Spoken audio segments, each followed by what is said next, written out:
আমাদের এই টুর্নামেন্টের 5 দিন ধরে কমিটি যে করেছে দাদা, আমাদের কমলেশ দা, খুব কাছের আমাদের নিজেদের দাদা, তাকে পুরস্কার দিয়ে সম্বোধনা জানাচ্ছেন। আমাদের অ্যাথস গ্রুপের কর্মকর্তা বাবাই, সবাই জোরে হাততালি দেবে।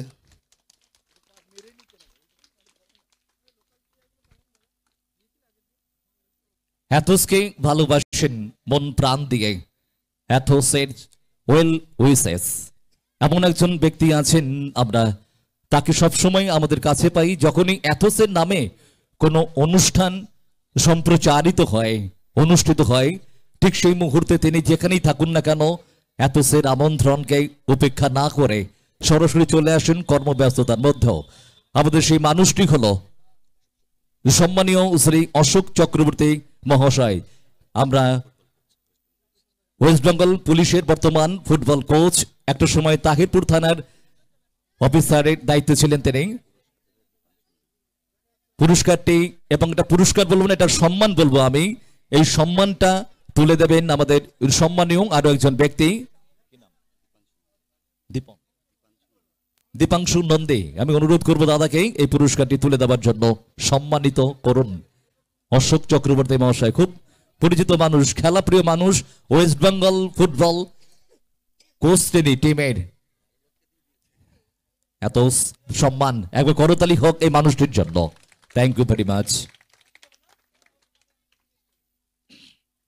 স্যার কিছু বলুন, কিছু শুনি এই এত সম্পর্কে। আপনাকে পেয়ে সত্যি ধন্য আমরা। অ্যাকচুয়ালি খেলা শেষে কোনো প্লেয়ারের কথা শোনার ধৈর্য থাকে না, কতক্ষণে বাড়ি যাবে। যাই হোক, অ্যাথসকে অনেক অনেক শুভেচ্ছা প্রথম বছর প্রিমিয়ার লিগ এত সুন্দর হওয়ার জন্যে। আমি প্রথম সেমিফাইনালটা মিস করে গেছি, শুনেছি অসাধারণ, কিন্তু ফাইনাল সবটাই পুষিয়ে দিল। দুটো টিমকেই ধন্যবাদ, যারা জিতেছে এবং যারা হেরেছে। হার জিত থাকতেই পারে, নেক্সট ইয়ার আবার এরকম যেন হয় অনুষ্ঠানটা। খুব ভালো লাগলো। অ্যাথসের সমস্ত মেম্বারকে এবং মাঠের সমস্ত দর্শককে আমার তরফ থেকে এবং শুভেচ্ছা জানাই। নমস্কার। অসংখ্য ধন্যবাদ স্যারকে। এরপর আমাদের পরবর্তী পুরস্কার, সম্মান, আমাদের এই 5 দিন ব্যাপী অ্যাথস নদিয়া প্রিমিয়ার লিগ প্রথম বর্ষ বাবাইদাকে নিয়ে, এবং এই অ্যাথস এই যে প্রিমিয়ার লিগে প্রত্যেকটি সদস্য দারুণ পরিশ্রম করেছে, এবং নদিয়া জেলার প্রত্যেকটি খেলোয়াড়দেরকে আমরা পাচ্ছি। এবং টুকাই যেভাবে বললো যে অনেকদিন পর এই খেলায় এখান থেকে নিজের পরিচিতিটা বাড়ছে।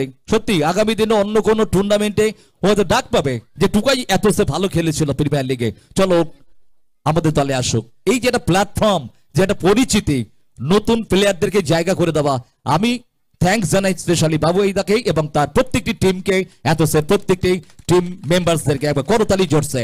Thank you. পরবর্তী প্রাইজ, রানার্স টিমের ক্যাপ্টেনকে আমরা এখানে আসার জন্য অনুরোধ করছি, বিক্রম পার্শে। তার হাতে আমরা একটা মেমেন্টো তুলে দিতে চাই, সম্মানিত করতে চাই তাকে। আমি জগন্নাথকে অনুরোধ করব এই পুরস্কারটি তুলে দেওয়ার জন্য, সম্মানটা। সত্যি যদি জগাই মাথায় না থাকতো তাহলে কি চিনতো? জগাই মাথায় আমি নাম দিয়েছি, নামটা কি খারাপ? সত্যি করতালি হোক এদের জন্য, যাতে এটা ফানি টকিং। আমি কিছু বলার জন্য অনুরোধ করব বিক্রম, প্লিজ। না, মাইনাস কিছুই ছিল না, আমরা নিজেদের দোষে হেরেছি। টুর্নামেন্ট নিয়ে কিছু বলার নেই, আমাদেরই টুর্নামেন্ট। এই আমাদের মেন লোক জগা, ওই সব করে। অসংখ্য ধন্যবাদ। এরপর আমরা উইনিং টিমের ক্যাপ্টেন অনেককে আসার জন্য অনুরোধ করব। আমি সম্মানীয় অভিজিৎ দাকে অনুরোধ করব এই মেমেন্টো দিয়ে উইনিং টিমের ক্যাপ্টেনকে সম্মানিত করার জন্য। অভিজিৎ দাকে আমি অনুরোধ করব, একবার করতালি হোক সকলে মিলে। অনেক। এবারে রানার্স টিমের ট্রফির জন্য রানার্স টিমের কর্মকর্তা এবং টিমের ক্যাপ্টেন প্লেয়ার চলে আসবে, টিমের অনার চলে আসবেন ড্যানি 11 কৃষ্ণনগর। ভালো দল, টিম ক্যাপ্টেন এবং খেলোয়াড়স প্রত্যেকে আসবেন ড্যানি 11 কৃষ্ণনগর। টাপ লড়াই ছিল দাদা, টাপ লড়াই ছিল।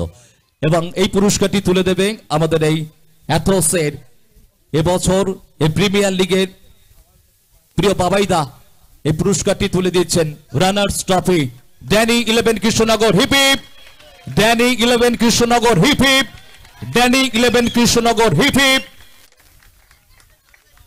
এবং এখান থেকে 40,000 ক্যাশ প্রাইজ মানি 40,000 সেটিও বাবাইদা তুলে দিচ্ছে, 40,000 টাকা cash money prize. Thank you very much.